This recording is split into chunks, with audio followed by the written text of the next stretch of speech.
1,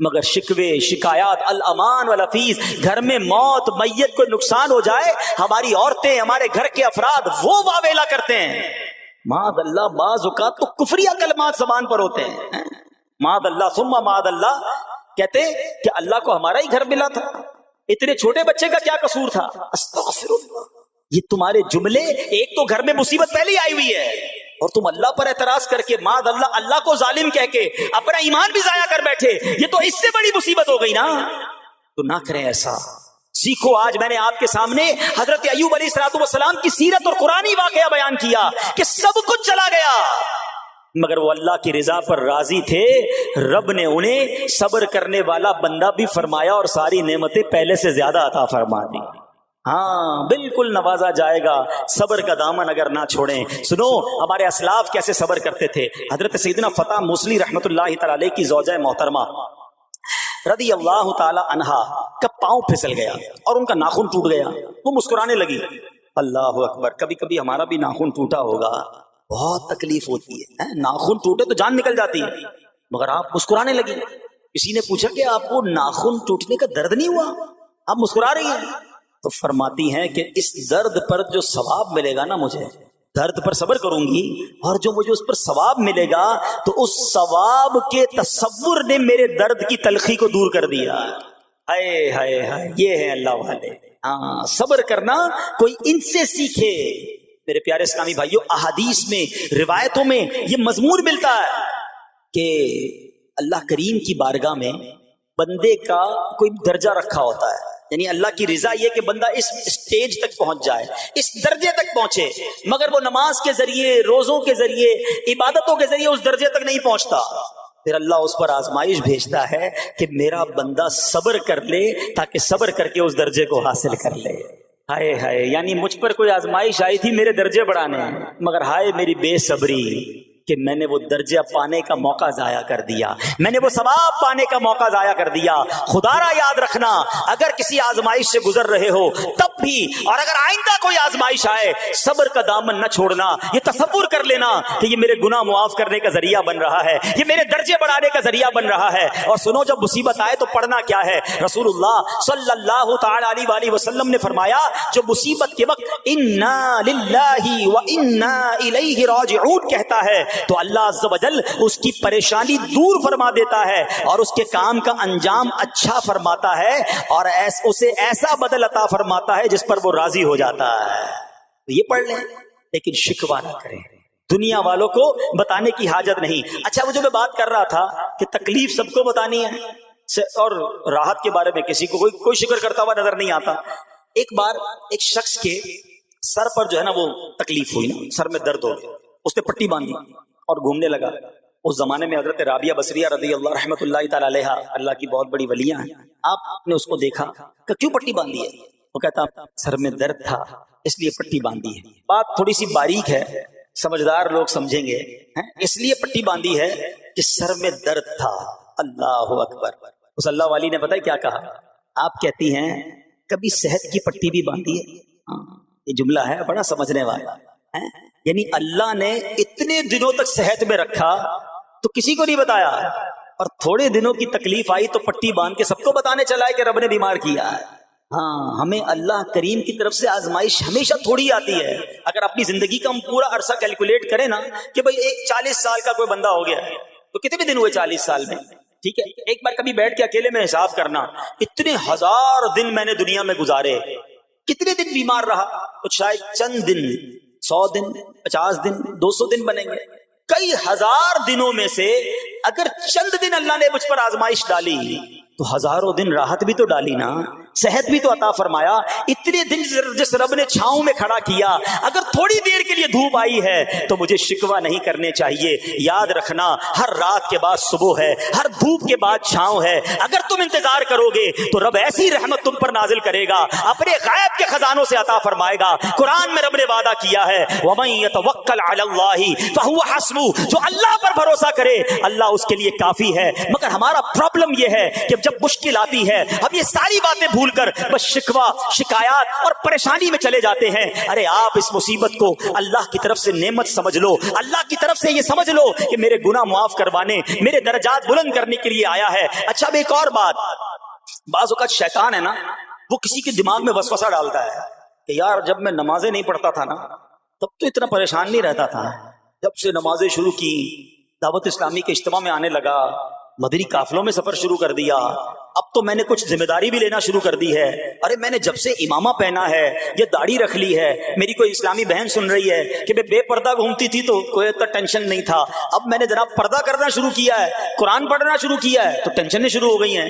اب شیطان بعض لوگوں کے ذہنوں میں یہ وسوسہ ڈالتا ہے کہ میں تو دین کے قریب ہو رہا ہوں، اللہ کے قریب ہو رہا ہوں، اور مجھ پر آزمائشیں کیوں آ رہی ہیں. سنو سبحان اللہ، اللہ کے حبیب علیہ الصلوۃ والسلام کی کیا شان ہے. اعلیٰ حضرت ایسے ہی نہیں کہتے کہ میں نثار تیرے کلام پر ملی یوں تو کس کو زبان نہیں، وہ سخن ہے جس میں سخن نہ ہو، وہ بیان ہے جس کا بیان نہیں. میرے آقا نے کم و بیش 1450 سال پہلے یہ مسئلہ سالو کر دیا. حضرت سیدنا سعد بن ابو وقاص رضی اللہ تعالیٰ عنہ فرماتے ہیں کہ میں نے عرض کی یا رسول اللہ صلی اللہ تعالیٰ علیہ وسلم سب سے زیادہ مصیبتیں کن لوگوں پر؟ گلی مکاتی نا، پنجابی میں کہتے ہیں نا گالی بات ہی ختم کر دی. حضور یہ بتائیں سب سے زیادہ مصیبتیں کن لوگوں پر آئیں؟ پیارے آقا نے فرمایا انبیاء پر. اللہ اکبر، اللہ کے سب سے قریب تو انبیاء ہیں نا، انبیاء پر، پھر ان لوگوں کے بعد جو لوگ بہتر ہیں، پھر ان کے بعد جو بہتر ہیں. سنو اب اگلا جملہ، بندے کو اپنی دینداری کے اعتبار سے مصیبت میں مبتلا کیا جاتا ہے. اگر وہ دین میں سخت ہوتا ہے اس کی آزمائش بھی سخت ہوتی ہے، اگر وہ دین میں کمزور ہوتا ہے تو اللہ عز و جل اس کی دینداری کے مطابق اسے آزماتا ہے. بندہ مصیبت میں مبتلا ہوتا رہتا ہے یہاں تک کہ اس کے دنیا میں ہی اس کے سارے گناہ بخش دیے جاتے ہیں. گویا اللہ کی یہ رحمت ہے کہ بندہ بڑا نیک ہو رہا ہے، رب چاہتا ہے کہ اس بندے پر آزمائش بھیجوں، میرا نیک بندہ صبر کرے، اس کے گناہ معاف ہو جائیں اور میرے پاس آئے تو اس کو جنت میں داخل کر دوں. اللہ اکبر. اے پیارے اسلامی بھائیو یاد رکھنا، اب جو میں نے ایک سوال قائم کیا تھا نا کہ یار میں تو دین کے قریب، میں تو اللہ کے قریب ہونے کی کوشش کر رہا ہوں اور ایک کے بعد ایک آزمائش آ رہی ہے، یہ کیا ہے؟ اب ایک اور حدیث سن لو. سبحان اللہ. حضرت سیدنا انس رضی اللہ تعالیٰ عنہ سے روایت ہے، سرکار والا تبار، ہم بے قصوں کے مددگار، شفیع روز شمار، دو عالم کے مالک و مختار صلی اللہ تعالی علیہ وآلہ وسلم نے فرمایا جب اللہ عز و جل کسی بندے سے محبت فرماتا ہے، سننا ذرا غور سے، اللہ عز و جل جب اپنے کسی بندے سے محبت فرماتا ہے یا اسے اپنا دوست بنانے کا ارادہ فرماتا ہے تو اس پر آزمائشوں کی بارش فرما دیتے.